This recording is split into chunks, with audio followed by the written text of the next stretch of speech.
You clicked to save money and avoid soggy dinners. You're in the right place. Today, we're exposing 7 fast food chains that prove staying home is the better meal and the better deal. Let's start with the footlong that isn't. When bread can legally qualify as cake, what else in that line is dressed up to look fresh? Then we'll check the fryer where crispy turns rubbery. Stick around and you'll learn the exact visual cues, shrinking portions, limp lettuce, greasy coatings that help you spot cost-cutting before you pay. You may want to finish this video before you finish that footlong, because once you hear why some places said Subway's bread was more like cake, you'll never look at that roll the same. Let's start with the value deception. The banners sell fresh. Your wallet expects a solid meal, but the truth is the deal gets bent right at the base. Bread should anchor the sandwich with chew and structure. When it leans sweet and soft, it works like a sponge. Sauces vanish, vegetables slump, and you end up chewing sugar-laced fluff while calling it lunch. That legal note out of Ireland didn't pop up for fun. It flagged sugar levels that don't match what most folks think of as bread. If the base tastes closer to dessert, the whole bill tilts. You bite, the loaf smears instead of springs, and the health halo flickers. Call it a salad delivery system if you want, the carrier still matters. Now the visual tells. The menu boards glow with rounded, bronzed loaves. At the line, you see flat batons with pale skins, random blisters from overproofing, and a crumb that tears in clumps. Press it and it stays dented. That is not a springback. That is fatigue. Look down the line and the cues keep stacking. Lettuce shredded thin so it soaks and browns at the edges. Turkey with a tight curl or slick sheen from brine and long holds. Those are cut cost signals, not just sliced. Surveys in recent years put freshness and taste below rival shops, and that tracks with what your eyes clock. The brand promise says peak. The tray says passable. Here's the analogy that lands. You pay for a 12-pack, get home, and find each can is 10 ounces. Not enough to scream at the cashier. Enough to short you every time you crack one. Portions feed the feeling.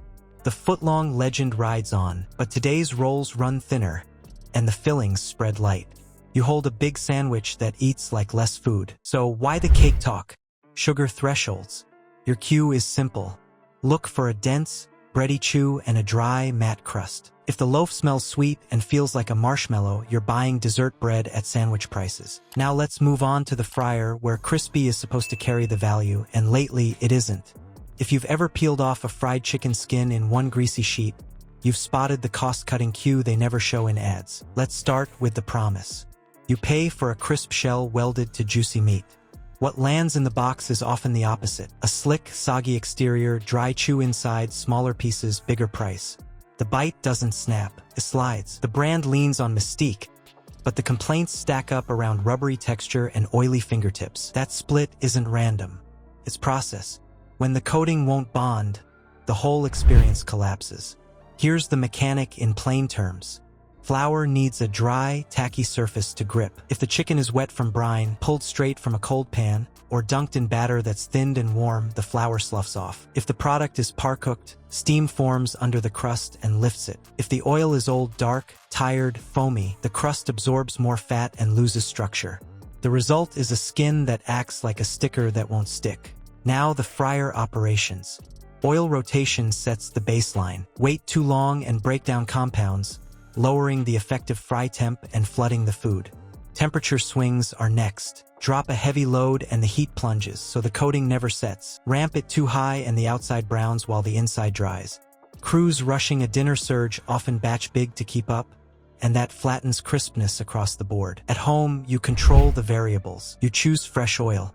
You season, dredge, rest, and fry in smaller rounds. You pull at a true internal temp and let the meat rest so juices stay put. A chain has to replicate that care thousands of times a day. One slip in timing or maintenance and texture pays the price. The research thread is clear. Dissatisfaction centers on texture and moisture, not just flavor. That's why the first clue hits your eyes and ears before your tongue. Watch the pickup cues. A high gloss that reads oil slick. Grease pooling in the corner of the box. Tap the coating. Hear a dull thud instead of a crisp crack? That's your warning. Payoff time. Coating sticks to fingers because moisture and tired oil killed adhesion. If the box bottom turns translucent and the crust slides, you're paying premium for fryer fatigue. That's fried chicken. But the biggest brand on earth has its own tell. The side that's supposed to sell the meal, fries, often arrive limp or cold. What they don't tell you is that scale can hide sloppiness, and the easiest place to spot it sits in a red carton that should steam and snap, but often doesn't. Let's start with the clock. This place serves the world, but your fries live or die in 2 minutes. They leave the fryer hot, need fresh oil, and get salted right away. Then they need to hit your hand, not a holding bin. Miss any step and the crunch and heat vanish fast. Here's the gap you feel. Menu photos show straight, golden sticks. You unwrap pale, limp fries or ends so dry they scrape your tongue. The same drift shows up in burgers that arrive thin, warm at best, and fading by the second. Scale moves food. It also moves mistakes. The operational reality isn't mysterious. Oil has to be clean and at the right heat. Old oil turns the color and taste, and fries soak it up. Bins can't sit stacked high. Hold time is short, and overfill pushes fries past it. Salt matters too. You want an even dust as soon as they come out, or you get bland clumps and harsh hits. The meme about the ice cream machine is a joke, but it points to a real strain. When maintenance slips and training thins, breakdowns echo across stations. If one screen blinks or one filter clogs, the fry line pays for it with timing misses and dead batches. Attempts to sell fresher or healthier menu tweaks don't fix throughput. The root problem is rhythm. If the flow stalls, consistency breaks. Hot fries turn to cardboard while you wait. So spot the cues before you pay. Look for a visible heat plume rising from the carton. Lift one fry and listen for a light crisp when it bends. Scan the salt. It should look even, not patchy. Check color drift.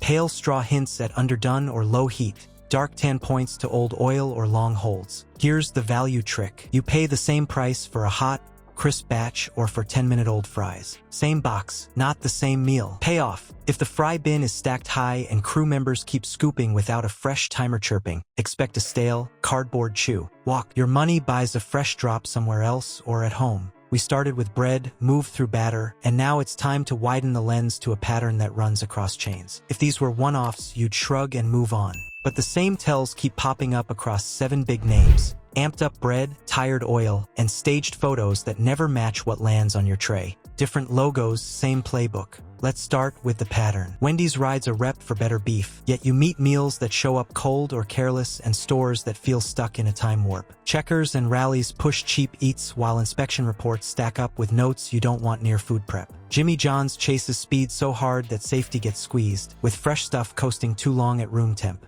Culver's? In its home turf the praise flows, but step outside and you hear more about thinner patties, smaller scoops, and longer waits. Here's the rub. The pitch is fast, cheap, fresh. The register says higher prices. The bag says lighter portions. You pay more for less and get told it's an upgrade. That's the trade-up trap. Use a spotter's field guide before you order. Scan the sneeze guard if it's cloudy, care is low. Check produce bins for pooled water. That means tired greens. Breathe in near the counter. A burnt fryer haze signals oil past its best.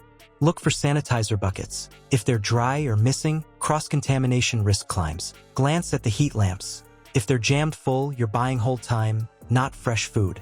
Sanitation is not a vibe, it's documented. Inspection histories and citations exist because sticky counters, grimy bathrooms, and gunked-up gear signal deeper issues on the line. When the front is dirty, the back rarely shines. Speed can bite you. Freaky fast is often code for ingredients lingering warm or assembly skips that dodge temperature checks. Feels quick. It isn't careful. Regional drift is real. Beloved chains run tight close to home where training and suppliers are strong. Expand far and the edges fray. Quality sags and weights grow. Your home kitchen wins on control. You set oil age. You pick produce. You choose portion size and rest time. Trade 5 extra minutes for better taste and safer food.